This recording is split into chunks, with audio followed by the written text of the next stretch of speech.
cái gì đâu. Nếu mày mở ra đâu, mở cái vụ này Thì mở lên. Sao bên nó sẽ bên đấy Audio input. bắt hát thôi nó mới kẹt. Bluetooth mode. hết ga luôn đó hả?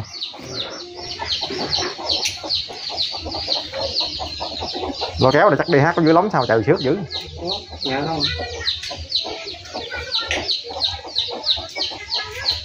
Lấy cái micro lấy cho ảnh coi luôn. Từ từ gấp gì.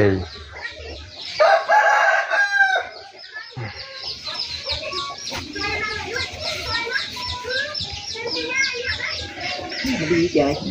Mặn yếu luôn á vậy.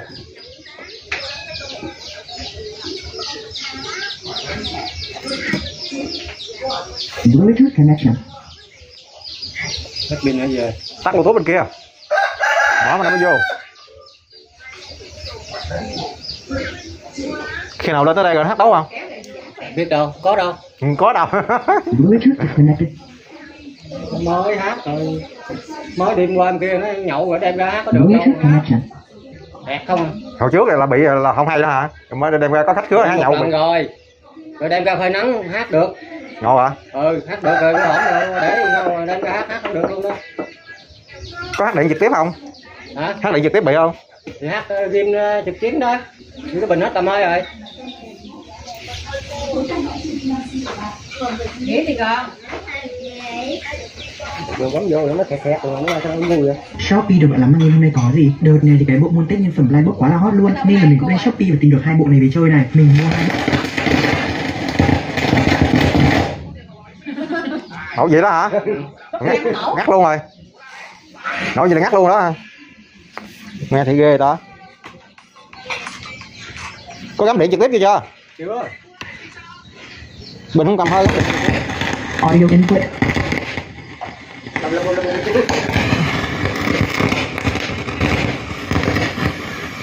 Cái lo chép á. Hát chỉnh lo chép ấy không đỡ rồi.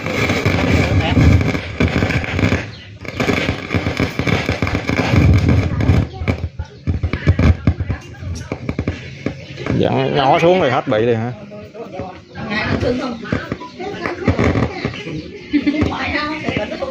Nó rét.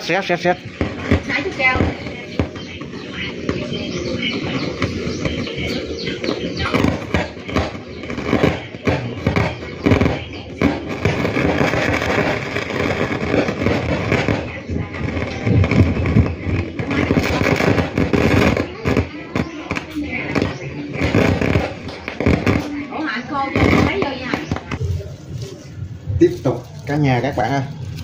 Hôm trước mình đã đến tới chỗ từ cưa nhà của khách luôn ha.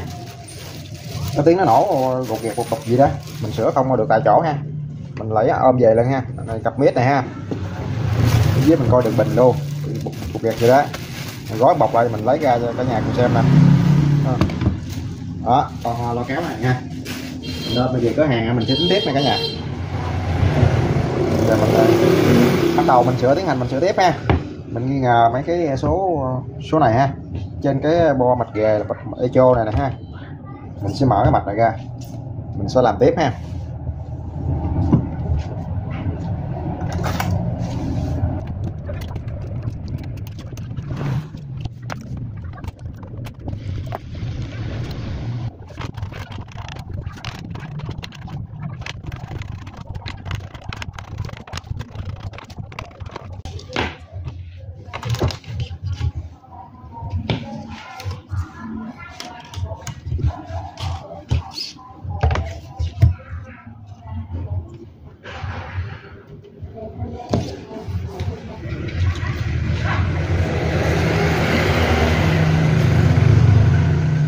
Tiến hành mình gỡ mấy cái mát này ra hết ha, mình xử mấy cái dàn đúc này nha.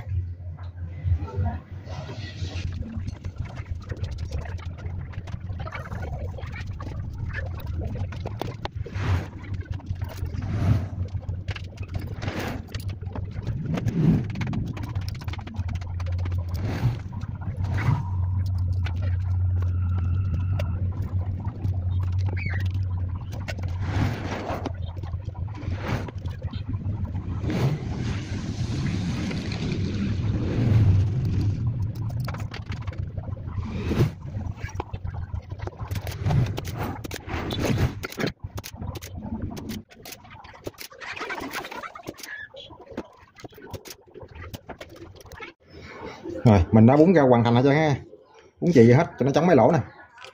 Mình kiểm tra coi vệ sinh lại mấy chỗ này coi cái chì có dính không ha, dính trong kẹt này nè.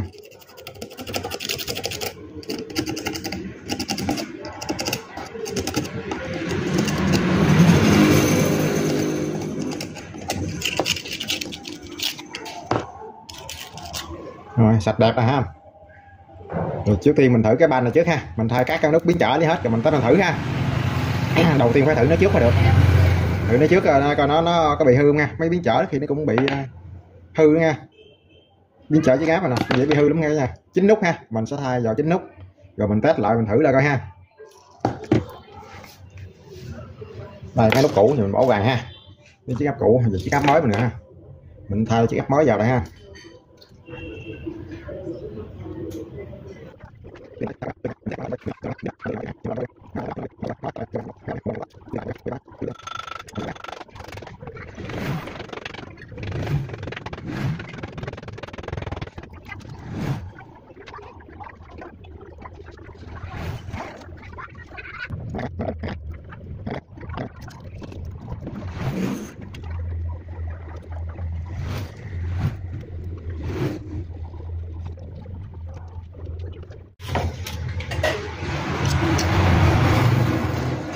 Hoàn thành ha, mình sẽ ráp vào, mình sẽ test là mình thử lại nha.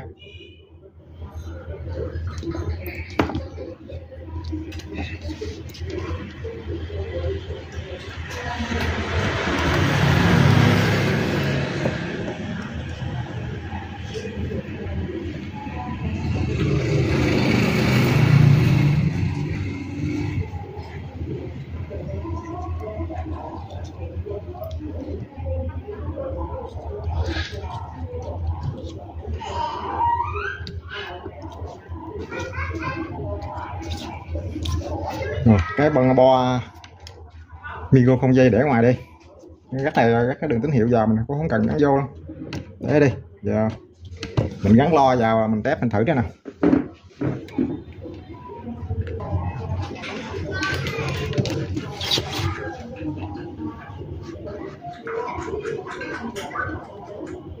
Mình gắn cái xúc kết lo vào ha, xúc kết lo vào đây, mình xài điện trực tiếp nha. Để vậy là mình thử là mình xài điện trực tiếp, cái dây nguồn mình kết nối vô cái này, coi nó còn bệnh gì nữa không ha. Hết chưa hay là chưa hết? Đây chưa hết là tính tiếp nữa.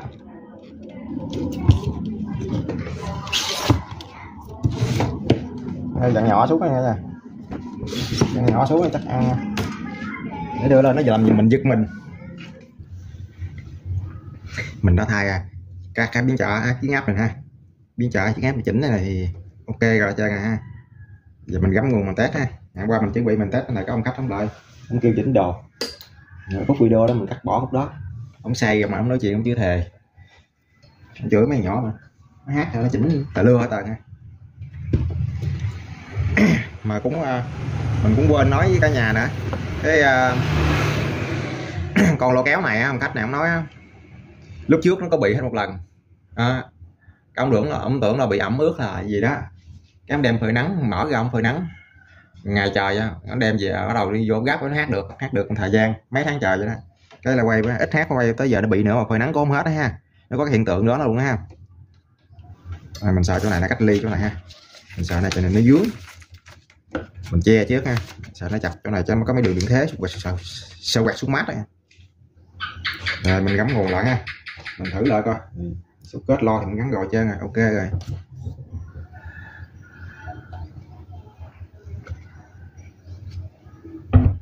Này cái tín hiệu mình để ngoài thử nè ha, tín hiệu trên bo công suất đi xuống là thấy ok ha. Mình trên này dạng đến coi nó có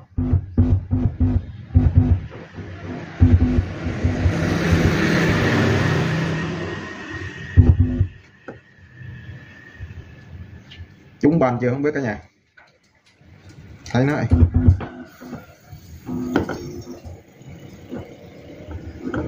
Thấy hết sôi rồi.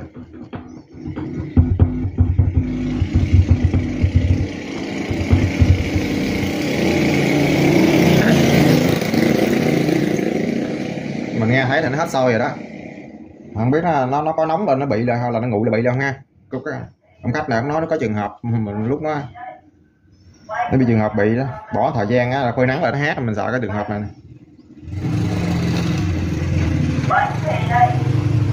Rồi mình rút nguồn ra, mình gắm hết hai đường dây tín hiệu vô đây hết rồi ha, dây tín hiệu mình cho đây mình rút ra ngoài đây ha, mình cắm vào đây hết luôn nha.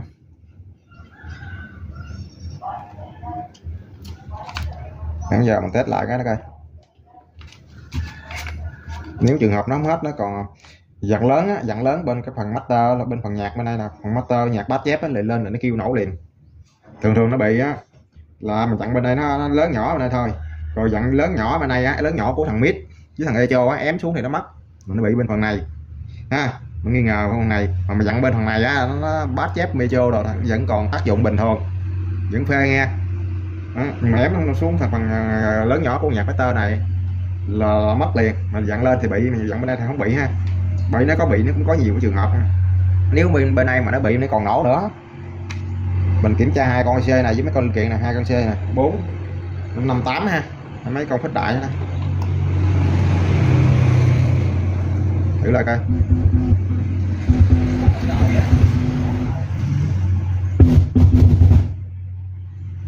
Rồi đó, thấy nó im rồi đó mà không biết, để thử làm cái đo nào phải hát thử phải cả nhà. Giờ mình gắn cái micro, xúc kết cái micro không dây này ha, mình test cái phần mid lại coi, test cái phần mid lại vô mở lên coi.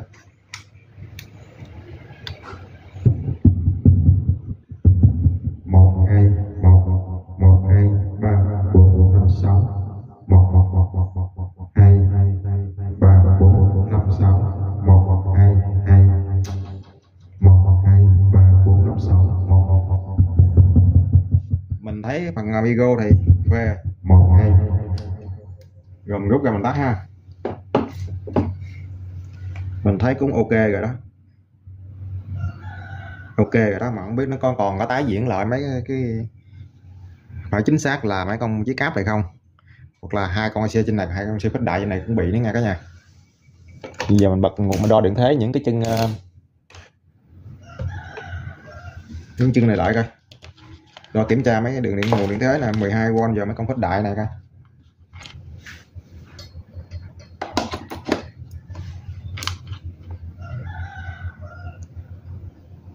V mấy chân ga đó, mấy cái chân ga hoạt động nó là có 5 mấy 6V nè. Mình chấm vào mấy cái chân tín hiệu này.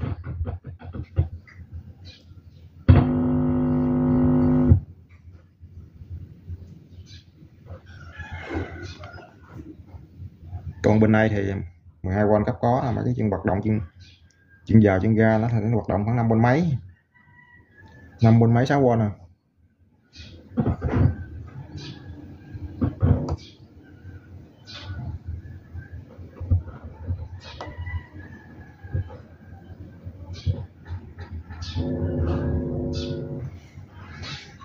Mình thấy đây cũng tốt đó. Mấy con xe thấy hoạt động tốt, không biết nó có trở ngại đâu mà không biết ha.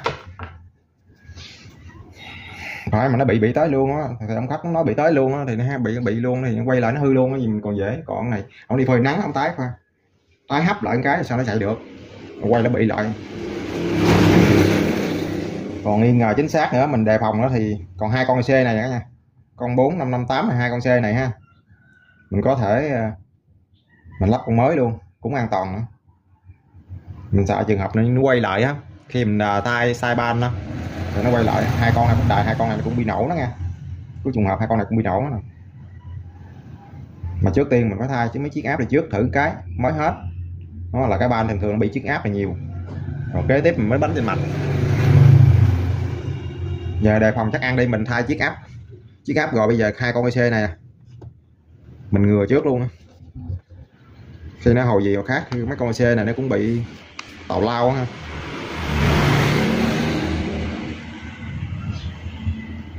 Để mình test coi xe khác cho chắc ăn cả nhà ơi, rồi mình thử lại đi, mình sợ nó tái diễn mất thời gian lúc này, Tết nhất đến rồi mất thời gian mình.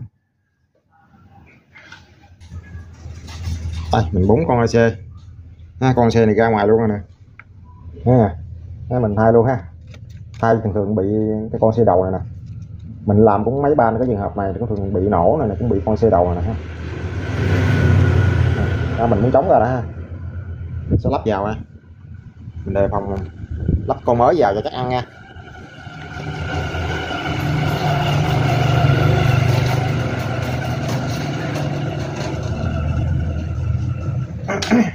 Thường bị con đó đề phòng người cho chắc ăn cả nhà ơi.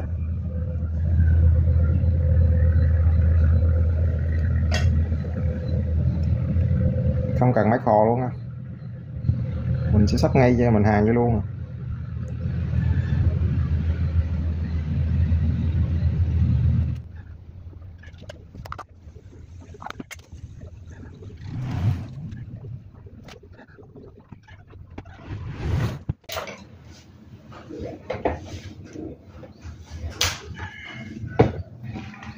Vệ sinh sạch đẹp mấy cái ha.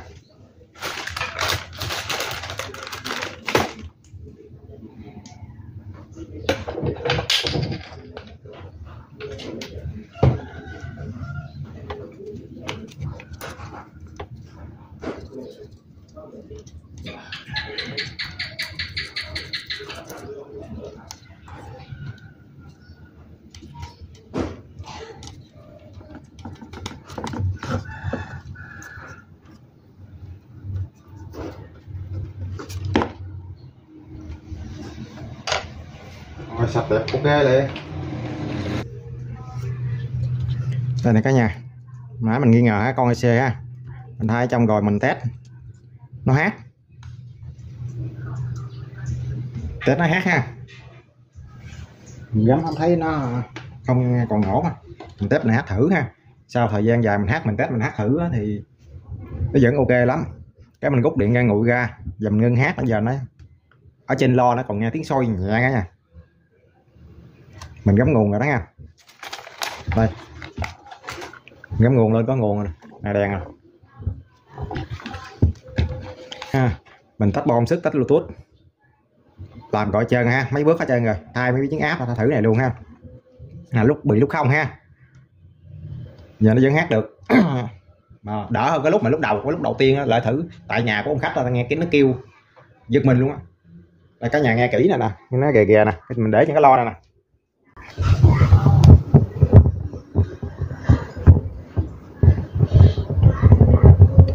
Nó nổ có tiếng nha, nó sôi sôi nhẹ nhẹ, chưa có lớn không nha. Đó, những cái âm thanh đó, âm thanh trên boolean nè, mình ém về không hết trơn rồi ha. Của nó bị á, cái nó bị hồi trước á là mình dặn cái boolean lớn nhỏ cái master này á, dặn lớn lên để kêu lớn ha. Rồi bây giờ mình ém nhỏ trên luôn mà vẫn còn sôi ha. Giờ nó ngược lại nữa rồi đó ha, ngược lại nữa ha. Mình sẽ tính tiếp nha, mình sẽ làm tiếp coi sẽ được không. Mình gắng sửa có được không, cuối cùng là cái bam chính xác là bên gì ha. Chừng nào không được là mình kiếm mua thay bo mới luôn nha.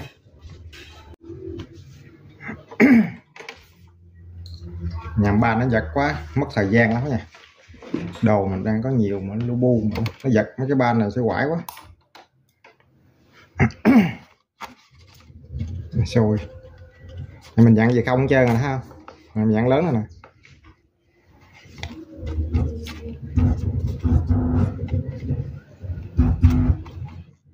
Mình mở micro mình thử luôn nè.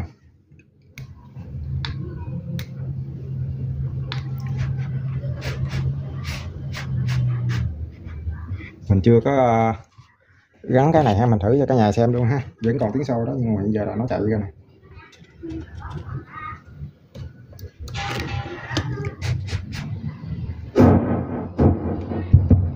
Một hai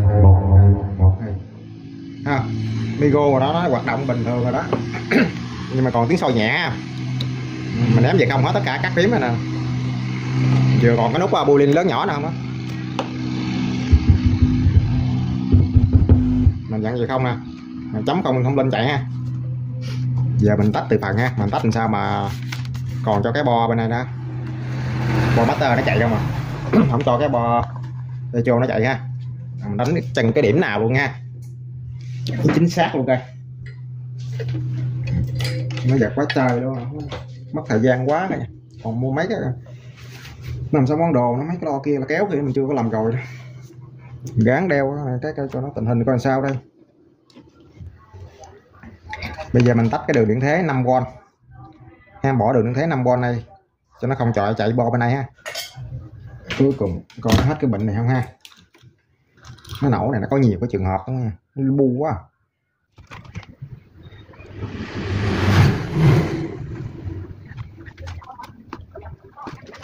Rồi mình bỏ cái đường 12 5V nữa đó.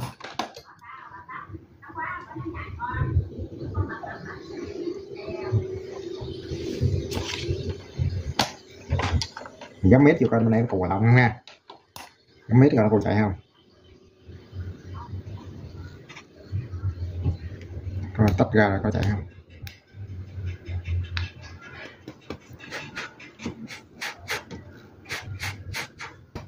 Mít nó không chạy ha, không có hoạt động rồi ha. Tắt mít ra nó không chạy rồi đó. Nó bắt nguồn rồi ha.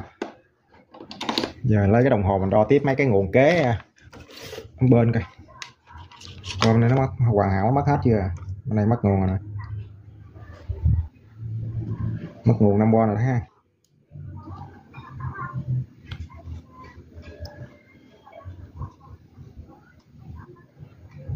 Còn như là đường 12V thì nó cấp bên đây, cấp qua 8V thì bên đây là 8V đây, 8V đường 12 cấp cho hai con xe này ha, hai con xe phích đại nè, 4558 ha.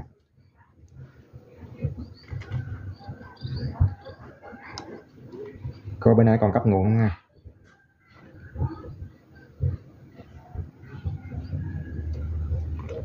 Bên này còn cấp nguồn này ha, còn có đường cao 8V cấp nguồn bên đây đó cả nhà.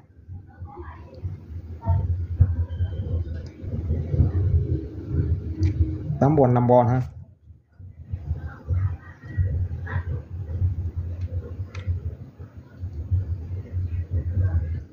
Tám V đây. Nó còn hoạt động bên này ha. Coi cái nguồn bên đây còn không vậy?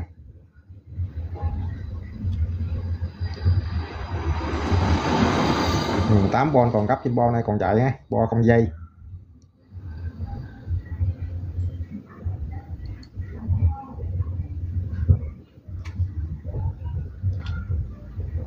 Nhưng là 8V còn nguồn bên đây, 8V còn cấp con phích đại bên đây nữa cả nhà. Nó liên quan là tới bên này ha. Nhưng mà có khu vực echo này là hết hoạt động rồi nè. Ha, con này là 5V, con này là không chạy rồi. Con này hai con này còn điện thế chạy, hoặc là ba con này với con này còn làm việc nè. Ha. Con này, ba con này. Mình sẽ tách tiếp luôn ha. Thời gian chờ đợi đã thử mấy ngày cả nhà, mấy ngày ha. Và cuối cùng mình cũng có cái kết quả mình cũng mừng ha. Để thử mấy ngày nay là rất là ok luôn rồi ha. Đây nè cả nhà, mình nè chỉ điểm cho cả nhà ha. Cuối cùng phân cho cái dùng phần nhạc này ha, nằm bên cái phần của khu vực của phích đại của nhạc master đó ha. Đây nè, bờ trước là mình hai con xe này ha, con C 4558 ha, bên này có con 458 đó ha. Hai con trước là chưa hết, hai con này luôn nữa ha. Rồi cuối cùng ok. Rồi cái thời gian dài mình cũng tách ra hết là mới chính xác. Mình tách mấy đường nguồn cấp này không cho mạch này nó chạy trơn á, chứ còn phần này chạy không là nó khu vực nó bị nổ phần này đã ha, nổ rồi kè bụp ha. Bởi vì mình dặn lớn dặn nhỏ gì đó, lúc đầu tiên thì nó dặn nhỏ xuống thì nó mất, rồi sau này cái nó hết nổ lớn còn nổ tiếng nghe nhỏ gì đó, nhỏ nghe mình để ý nghe kỹ mình lại gần cái lo mình mới nghe được, thì là lúc ấy dặn nhỏ là hết trơn luôn rồi. Trên cái lo nó vẫn còn nghe tiếng bụp gẹt mà nhỏ nghe. Cái này khi mình nói tóm lại như cái này là nó nhiều cái bệnh. Đầu tiên tại nhà khách thì mở lên thì hát là dặn lớn này, dặn lớn chừng nào thì nó nổ không chừng nấy, nó rất là lớn, nổ là giật mình luôn, nổ như mình thấy là phải sợ phải chạy luôn đó. Rồi nổ mình tưởng là mình sợ là nó nổ gì luôn, khách nó tắt luôn á, dặn xuống thì nó mất ha. Rồi sau này cái về đây cái mình làm xong rồi mình tách đây, mình tách mấy cái điểm này nè ha, mình đón con phần nào. Đầu tiên mình thay này trước hết, mình không hết, sau cái mình thay thử con này cái chưa hết, cái mình tìm tòi cái mình tách từ phần điện thế đây hết cái này, rồi này không bị gì hết, bia cho không bị gì hết, mình gạn bị hết, rồi quay lại bị này thay thêm con này thì cái nó hết đó, mới hết luôn á. Để thôi nếu không thay con này luôn thì nó còn nổ tiếng dặn nhỏ xuống hết cốt luôn, vẫn còn nghe tiếng nhỏ bụp gạt ha. Mình sẽ vệ sinh sạch lại hết ha. Đây là mấy cái điểm mình tách này, các nhà xem rõ luôn nè, cho các nhà xem rõ luôn.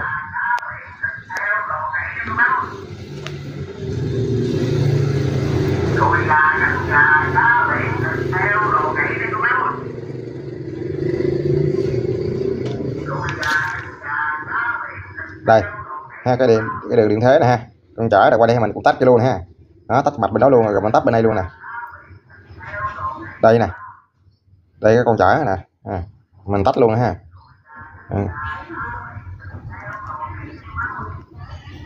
Trên này là đây con nè mình cũng tách luôn để chở ha, tách ra nguồn đường 8V nè ha, 8V với 5V rồi đó ha, không cho nó chạy luôn, còn nó cho chạy đường 12V chạy bên này, hai con cú quả là hai con này. Hai con này nè má mình đóng vô nó còn dầu nhớt mỡ nữa nè ha, mình sẽ vệ sinh lại ha. Đó, rồi mình để thử mấy ngày nay là rất là ok rồi, rất là ok luôn rồi đó. Đây mình lật lại mình test cái nhà cùng xem nè, rồi hồi đó mình đóng mấy cái mối hàng, đóng mấy con kia lại ha, đóng mấy quên mặt echo cho nó chạy ha. Đây mình test lại nè ha.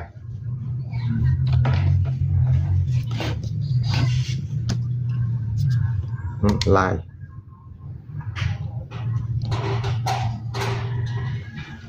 dặn lớn lên này, dặn nhỏ lớn lên nó phê đó nha, nhỏ mắt nè ha, chuyển Bluetooth đó, tiếng lo và không nghe còn sôi đó ha. Rồi mình tắt nè, mình sẽ đấu lại hết mấy cái con chả này hết, từ phần hết lại ha, câu lại hết, chả gì với cũ hết ha. Rồi thử phần echo lại cái là hoàn thành, mình gáp vào cho gọn lại nha cả nhà. Bây giờ mình đã gáp gọn gàng hết trơn ha cả nhà ha, gáp hoàn hảo trơn rồi đó ha. Mình thay dàn này, hai con xe này ha, về xin mạch lại mình test được mấy ngày ha. Ok, giờ mình test lại cho cả nhà cùng xem lại ha, là cái là cuối này ha. Mình gỡ mấy cái miếng nhôm này mình ra.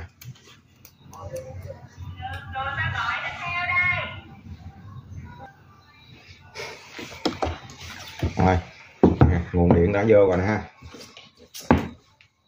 Rồi bấm vào Bluetooth nè.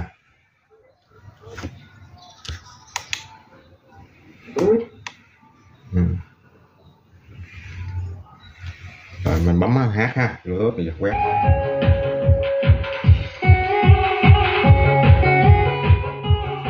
Đó, hát ha. Rồi mình thử micro luôn nè. 1 2 3 4 5 6 1 1 2 1 2 1 2.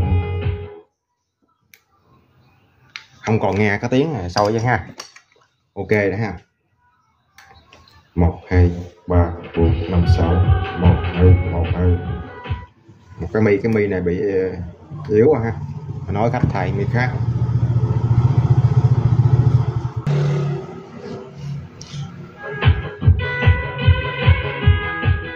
Rồi vậy là ok đó cả nhà.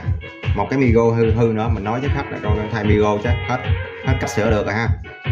Cái đường bình cũng làm được luôn rồi ha. Đường bình nó do bị tan xét cầu chì nó không ăn ha, làm cũng rồi luôn rồi. Rồi cái video vậy là mình đây kết thúc ha. Mình chỉ chờ cái là mình đi giao cho khách sử dụng thôi. Rồi cả nhà thấy thú vị cả nhà cho mình xin cái like ha, chia sẻ mọi người cùng xem. Ai chưa đăng ký thì nhớ đăng ký kênh ủng hộ mình nha. Cảm ơn cả nhà đã xem video nha. Bye cả nhà ha.